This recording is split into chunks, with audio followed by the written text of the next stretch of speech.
aussi. À propos de la Syrie, vous avez bien vu récemment que la Syrie est tombée aux mains de Al-Nosra et des forces rebelles. Depuis quelque temps, depuis le début du mois de décembre, on va dire à partir du 8 où le gouvernement de Bachar al-Assad est tombé, de ce que ça a été vu des différentes déclarations des différentes parties communes, que ce soit les groupes ennemis à Bachar et les groupes alliés à Bachar, ce qui s'est été dit côté iranien, c'est que les Iraniens essaient de se battre, mais ne voyaient pas l'armée syrienne en train de se défendre face à Tahrir al-Salem. Ils ont rien fait. Et par rapport au côté russe, ils ont essayé de faire des moments, ils ont fait des frappes, mais ils voyaient pas l'armée syrienne se battre. Et ils se sont dit pourquoi se battre? Et eux, ils se battent pas. Donc on va les laisser comme ça. Sur ça, c'est un peu dégueulasse, mais on va pas se battre pour une nation qui n'est pas la leur. C'est un peu logique, c'est leur logique. Du même côté Hezbollah. Ils ont vu que ça se battait pas, ils sont abandonnés pour le coup. Je sais que côté russe, ils sont juste reculés toute leur base vers la mer Méditerranée, vers, je me souviens plus du nom, mais c'est vers Latakia ou Tartus, vers la côte, et qu'il y aurait il y a un retrait qui a été accordé entre les Turcs et les Russes qui retirent leur. Le grand gagnant de cette histoire, c'est les États-Unis, la Turquie, Israël. Parce que suite à ça, vu que la Syrie de Bachar est tombée, Israël est passé par le Mont-Golan et a pris certaines zones qu'il voulait contrôler sur un point stratégique, c'est contre le sommet, c'est avoir une sorte de zone tampon pour Israël et empêcher le ravitaillement de certaines zones pour le Hezbollah.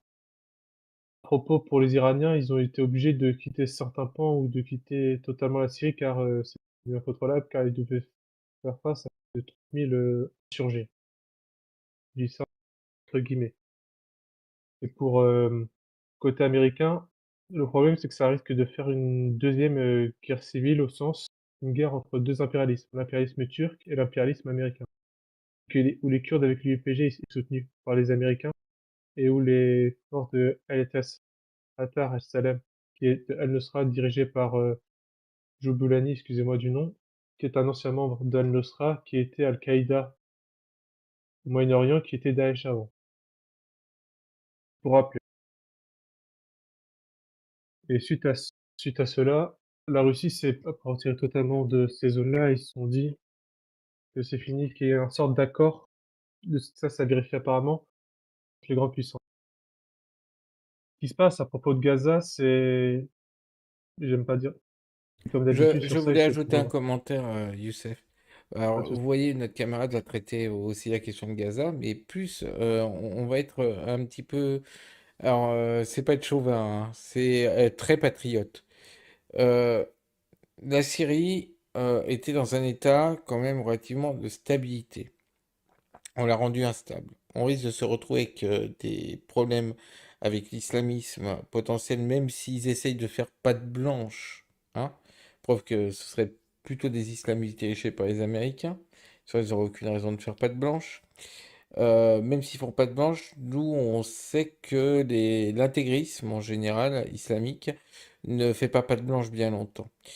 Et on n'a pas envie qu'avec des gens qui seraient des réfugiés, hein, qui s'en iraient de Syrie, en fait, on se retrouve de nouveau avec une masse incroyable de terroristes, de gens dangereux.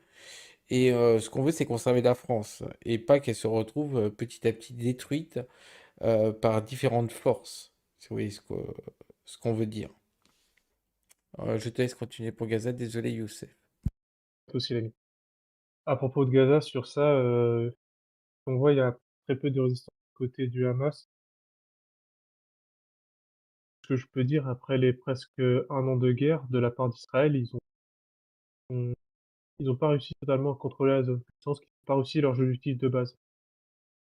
Par rapport au Liban, où c'est intéressant, c'est que il y a une sorte de légère percée de la part de l'État d'Israël, mais des percées, mais à la victoire, à la Pyrrhus. Beaucoup aux pertes humaines, je sais pas, mais je sais qu'il y a pas mal de pertes au niveau des blessés, mais énormément de pertes au niveau matériel, que ce soit les chars, les véhicules d'infanterie et autres,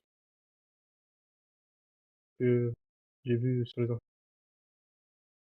Bonne nouvelle à propos de la Syrie, c'est que j'ai vu récemment, mais ça reste à confirmer, à voir, c'est qu'il y aurait certains groupes de résistance côté vers Latakia vers, Alep ou vers Damas où certaines troupes de Bachar, auraient continué à se battre.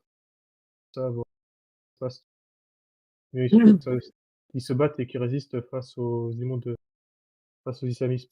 Ce que j'ai vu en Syrie par rapport aux islamistes, c'est que l'attrait par rapport aux minorités chrétiennes ou autres, musulmanes, chiites ou autres, n'a pas duré très longtemps parce qu'on voit déjà des sortes de pogroms ou de nettoyage ethnique ou autre.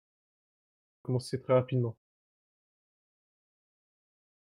et où c'est intéressant par rapport à cela, c'est que, comme de par hasard, c'est où ils ont avancé les groupes, de ATS Islami, Al-Nusra, comme dirait certains un ancien ministre français des Affaires étrangères, Le Drian, font du bon boulot. Bah, comme de par hasard, les ponts qui ont été libérés, comme de par hasard, ont été donnés, c'est des ponts pétroliers. Je vais deviner pour qui ça va passer.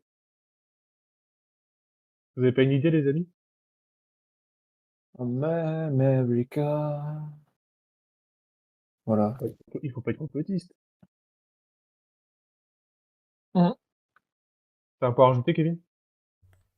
Oui, Non, je est-ce suis en que train. tu as terminé ou est-ce qu'il y a... Il Il y a y un a point avec Thucydide Iran. qui dit que c'est Laurent Fabius, pas le Drian. Ah mince, désolé, j'ai confondu. Youssef, tu as parlé de Al-Nosra, mais ça a été dissous en 2017, donc tu nommes ça Al-Nosra parce que c'est plus facile à prononcer ou C'est juste pour faire l'historique. voilà, donc oui, C'est oui, Al-Nusra suisse Al-Qaïda au Moyen-Orient. Et les voilà. Testimonies, c'est Daesh. Donc oui, c'est dissous, mais c'est juste pour, voilà, Ils ont changé le appelons modèle. voilà, appelons un chat un chien.